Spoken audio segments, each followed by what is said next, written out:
guys, welcome back to the political landscape. Today I'm going to be giving my first 2024 United States Senate prediction.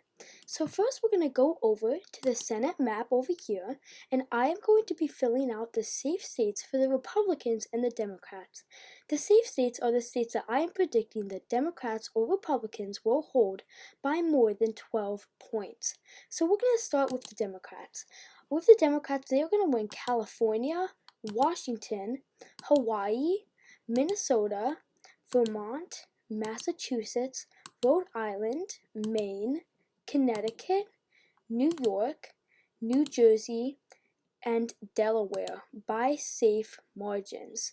And now we're going to go over to the Republicans. So the Republicans are going to win Utah, Wyoming, North Dakota, Nebraska, and Nebraska's special election, Missouri, Tennessee, Mississippi, Indiana, and West Virginia. So West Virginia is actually a pickup for the Republicans because Joe Manchin, the fairly well-liked incumbent, is retiring, and this is basically up for grabs for the Republican Party because West Virginia went for Donald Trump in 2020 by 40 points. And so there is not going to be some split ticket voting in West Virginia, especially since Joe Manchin is off of the ticket.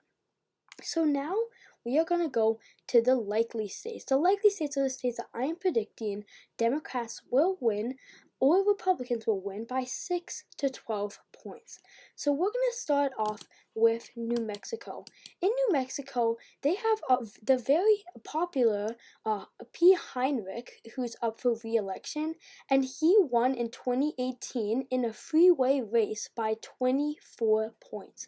I do believe it will be closer because it is a presidential election, and usually there's more down ballot voting in New Mexico and other states for the presidential election.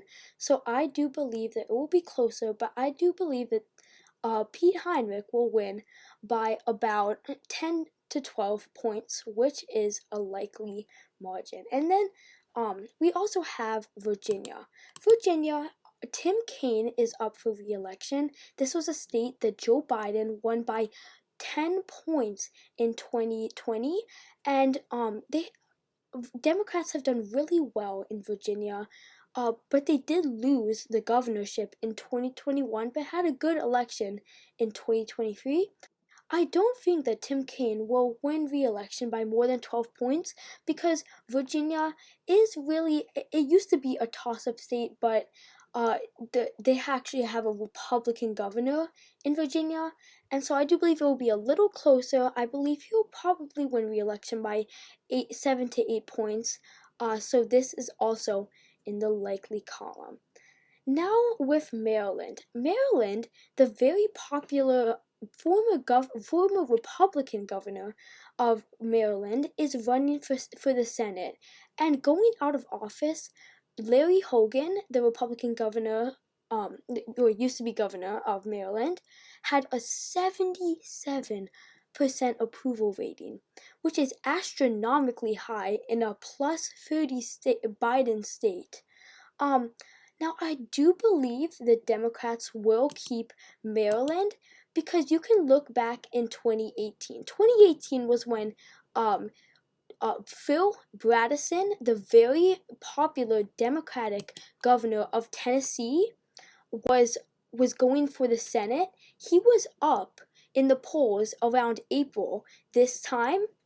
And right now, Larry Hogan is also up in the polls. But as we kept on going, the Republican Marsha Blackburn really gained in the polls. And the final result was Marsha Blackburn won by 11 points. 11 points because of polarization, political polarization. And because of that, Phil Bredesen did not get into the Senate. So I do believe that Larry Hogan will make this a little more competitive, but because of political polarization, it's going to go to the Democrats. And then I have one more state that I'm going to fill out for a likely Democrat, and that is Pennsylvania. So Pennsylvania, the incumbent Democrat Senator Bob Casey is very popular in Pennsylvania, and because of this, I think he will win. He outran Obama in 2012 by 3 percentage points. So even if Trump managed to carry Pennsylvania, which I don't have in my prediction right now, but even if he was able to do that, um, Bob Casey would most likely be able to outrun Biden by 3 points, and he's also up in the polls by about 7 points, and that is why I have Pennsylvania as a likely state. So now we're gonna go to the likely Republican states. We're gonna start with Texas.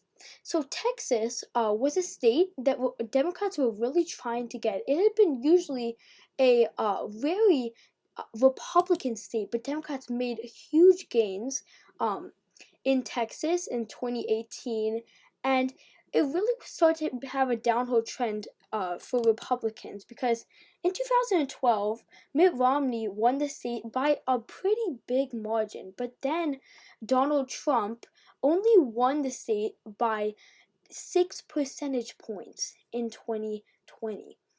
But as you can see, John Cornyn was able to outrun Trump by about 4 points, and he won the Senate race, even though it was much closer on the presidential side. Now, in 2018, Beto O'Rourke, the Democrat challenging Ted Cruz, he was very popular in the state, and it was looking like it might be a Democrat pickup. And in red state Texas, it actually almost was. Ted Cruz was able to inch out a victory by only 2.6 percentage points. Beto O'Rourke really did very well in Texas, but he was not able to pull it off.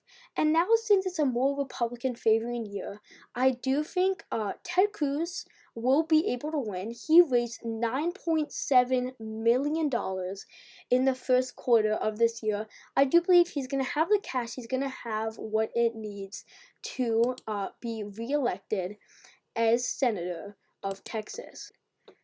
Now we're going to move on to Florida. Florida was a state that was a swing state. But then in 2022, as I've said before, Republicans had a red wave year. And the Marco Rubio, the incumbent Republican senator from Florida, won by 16 points in swing state Florida, which is no longer the swing state that it used to be. So I do believe that Rick Scott will be able to get reelected. Now, the abortion ballot on Florida is going to be a huge setback for him because Democrats have won when it's come to abortion. But I still believe Rick Scott will be able to win by 6 or more points just because of how red Florida has gotten, and because Republicans actually outnumber Democrats by over 800,000 registered voters. So that's why I have this as likely Republican. Now we're going to move on to Ohio. Ohio was a state that Donald Trump won by 8 points both in 2016 and 2020.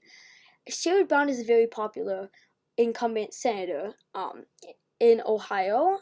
He's a Democrat. But I do believe because of split ticket voting's a rapid decrease in the 21st century, I do not think Sherrod Brown would be able to get enough crossover votes to get the support that he needs in Ohio. And for this reason, I'm going to put this as lean Republican because it's just so much of a red state now. It used to be a swing state, but it really no longer is. Now we're going to move on to Montana. Montana is also a state that Donald Trump in 2016 won by 20 points, but then in 2020 he only won by 16 points. And it's the same thing basically of what happened in Ohio. Jon Tester is a very popular incumbent, but I do not think that there's going to be enough crossover votes for him to win. I think it's going to be a very close election in Montana, but I do have Republicans also picking this one up.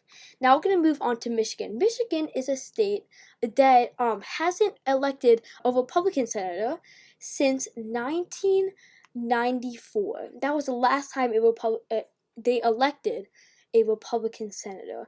And Also, Michigan has a huge Arab population, which is very Democratic. I know that there's some protest voting there because of Biden's handling of the Gaza conflict, but I do believe that Alyssa Slotkin, this is actually an open seat. I do believe Alyssa Slotkin will be able to win. She's an electoral juggernaut. She's very good at fundraising, and I do believe that she will win it very slimly by about tilt margin, which is from 0 to 3 points. Now we're going to move on to Wisconsin.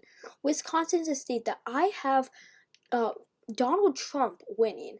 And Republicans have a very good recruit in Wisconsin, Eric Hovde. He's going to be able to self-finance his own campaign.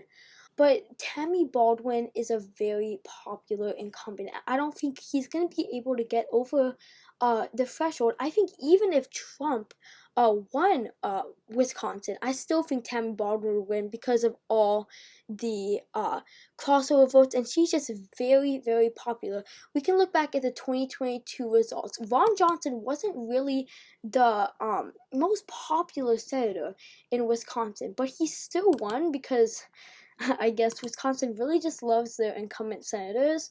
So I do believe that Tammy Baldwin will also hold on in Wisconsin just because she's very popular. And yeah, that's basically it. So we're going to put this in the tilt Democrat column. Now we're going to move on to Nevada. Nevada Republicans have a very good recruit, Sam Brown. He's a more moderate than a lot of Trump candidates that Trump has in Ohio and Montana and Arizona. So I do believe that he might get a little crossover votes. Right now I do have Biden winning Nevada by a very slim margin. He might be able to get some crossover votes. I'm not sure if it's going to be enough. I really could see this going either way, but for right now, I'm going to have this as a tilt Democrat. Alright, and we are going to move on to Arizona. Arizona is a state that used to be really a Republican stronghold, but Democrats made big gains in the 21st century like they did in Georgia and other states like Colorado and Virginia. So they've really made big gains, and Biden actually won Arizona in 2020. And Democrats have won 3 straight consecutive Senate elections in Arizona. Now, I'm not sure if this will keep on going. Republicans have nominated a more conservative than Arizonians, Kari Lake. So I'm not sure if they're gonna vote for Kari Lake because she's a little more extreme than Arizona. But if they're gonna vote for Trump, I do think that they're gonna vote for Kari Lake because Kari Lake and Trump are basically on the same path right now. So I do have this one as a tilt Republican. Now with these ones, Arizona and Nevada, I could really see these ones going either way. But right now, I do have this as tilt Republican. So that is my Senate prediction map for right now for April, and Republicans will get 53 seats to Democrats 47 seats. Alright guys, if you enjoyed this video, make sure you guys hit the like button down below, subscribe, comment, and I'll see you guys in the next one.